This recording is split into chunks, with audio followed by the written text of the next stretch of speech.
Chers collègues, salam alaikum. Donc, Dr Chafaoui Maya, chercheur permanent de recherche en analyse psychochimique de Bousmaïl. Et là, la communication va porter sur les composés volatiles de l'huile d'olive extra vierge de la variété la plus dominante en Algérie, qui est la variété Chinelle, et l'étude de l'effet du stade de maturité. Comme vous le savez, l'huile d'olive occupe une place importante dans l'alimentation traditionnelle des pays méditerranéens. C'est là la principale source de matière grasse. L'huile d'olive est caractérisée par ses propriétés nutritionnelles, notamment sa composition d'acides gras, sa richesse en antioxydants, ce qui va lui conférer des propriétés thérapeutiques importantes à usage thérapeutique pour la prévention de nombreuses pathologies. Mais l'huile d'olive est surtout également appréciée pour son goût, pour être attaquée par l'acide hydrolase pour former l'acide linolénique et alpha-linolénique. À leur tour, ils vont être attaqués par la lipoxygénase pour former, puis ils vont être cinglés par la HCl, en aldéhyde, en alcool, puis en éther à 6 atomes de carbone.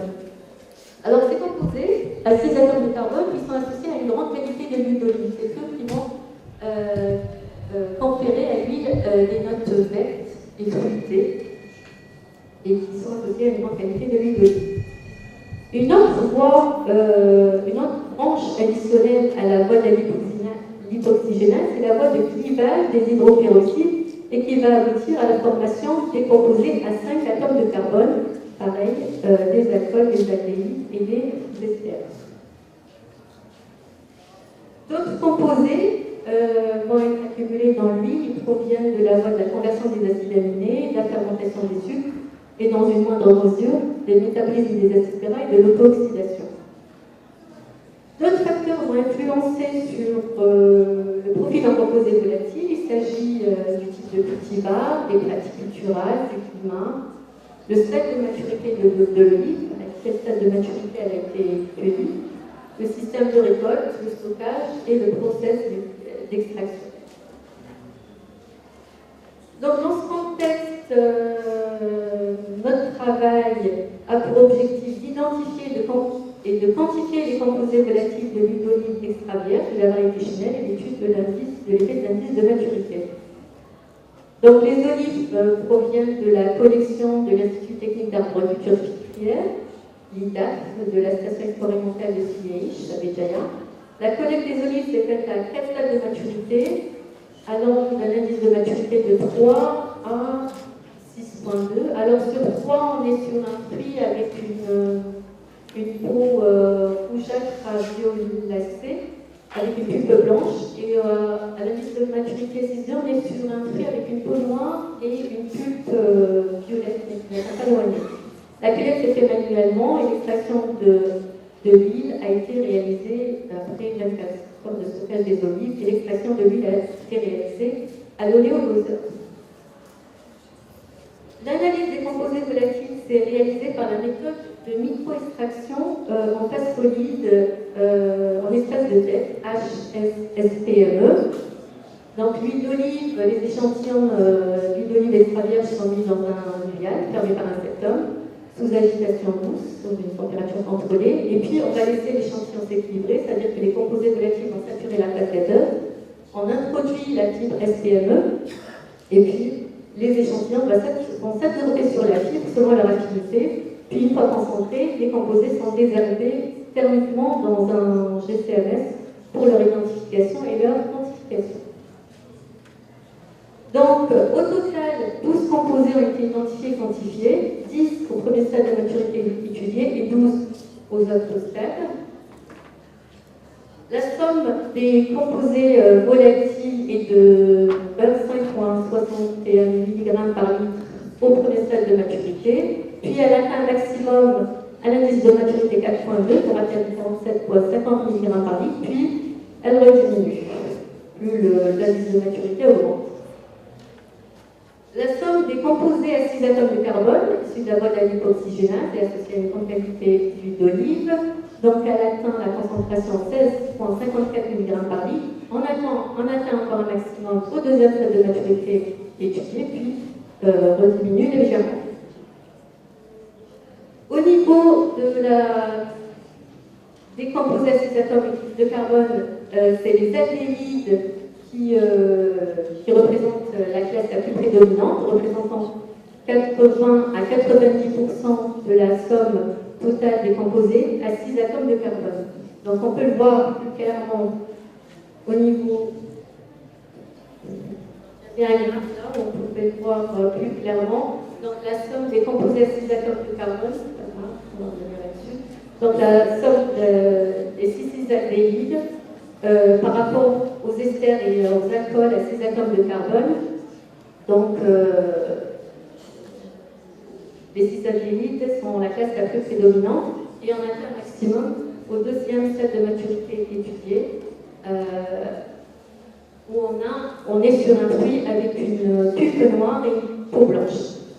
Alors nos résultats sont différents de ceux rapportés sur des huiles espagnoles où la somme des 6 aldéhydes et des composés à 6 atomes de carbone est atteinte lorsqu'on est sur un puits qui tourne du jaune-vert au violacé. Donc, d'autres études sont nécessaires dans d'autres conditions agronomiques pour conforter notre résultat. Alors, au niveau des C6 aldéhydes, nous avons identifié le trans-2-hexanal et l'hexanal. Le trans-2-hexanal, c'est le composé majoritaire dans la composition est la plus importante parmi tous les composés. Si on accord avec la littérature, c'est le composé qui est dont la concentration est le plus importante dans des villes européennes, marocaines ou encore tunisiennes. L'hexanal évolue en fonction du stade, augmente légèrement plus le stade de maturité augmente. L'hexanal peut provenir de deux voies. La voie de la lipoxygénase, l'oxydation de l'acide linoléique, ou aussi l'oxydation chimique. Donc il va conférer à l'huile des notes vertes, mais jusqu'à un certain seuil, sinon on va avoir des flaveurs négatives. Le trans-2-hexane-1-ol est identifié uniquement au deuxième stade de maturité étudiée. Et 2 esters ont été identifiés, le 3-hexane-alkylacétate et l'exylacétate qui n'évoluent pas en fonction du stade de maturité étudié. Alors les alcools et les aldéhydes, les alcools et les esters à 6 atomes de carbone ont une faible valeur, vont conférer des notes vertes et fruitées, mais à une valeur moindre que les aldéhydes, car ils ont une valeur olfactive plus faible. D'autres composés mineurs ont été identifiés, le thymène, le limonène, le bécaothymène, l'allothymène et le parmésène. Alors, actuellement, les terpènes seraient considérés comme des fossiles marqueurs de caractérisation de l'huile d'olive selon leur origine. Donc là, au niveau de notre étude, on voit que le thymène et le bécaothymène n'évoluent pas en fonction du stade de maturité étudié. Le limonène et l'allothymène augmentent légèrement et le parmésène est identifié uniquement au stade de maturité élevé. le parnasène va être associé, va contribuer à la saveur épicée du huile.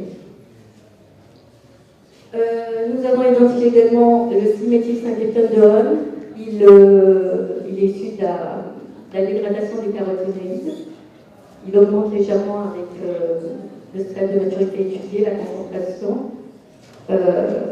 Il est associé à des notes aussi d'herbe et de verre. L'éthanol, issu de la fermentation des sucres, a été identifié également, mais il ne contribue pas à la rente de l'huile d'olive due à sa faible valeur olfactive. Et enfin, deux marqueurs d'oxydation, le trans-2-heptanal et le lonanal, ont été identifiés, mais à de faibles concentrations, qui sont dues à l'oxydation, qui commence inévitablement lors de la rupture des parois cellulaires. Donc, pour conclure, notre étude a permis de quantifier les composés volatiles de l'huile d'olive de la variété Chenevière.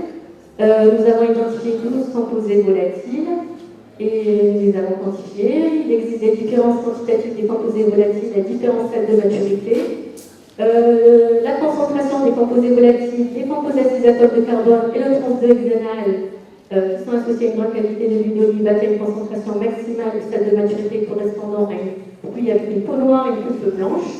Mais d'autres études sont nécessaires dans d'autres conditions agronomiques sont nécessaires pour conforter notre hypothèse, pour faire nos résultats. Et enfin, les informations obtenues nous permettent de mieux comprendre le potentiel de nos cultivars et de continuer les recherches pour améliorer la qualité sensorielle de nos huiles. Donc ce travail a fait l'objet d'une publication, donc voici la référence pour avoir plus d'informations. Je vous remercie pour votre attention et je remercie l'Institut technique Montagny d'Italie et l'Institut technique d'arboriculture fruitière d'Italie. Et merci à vous.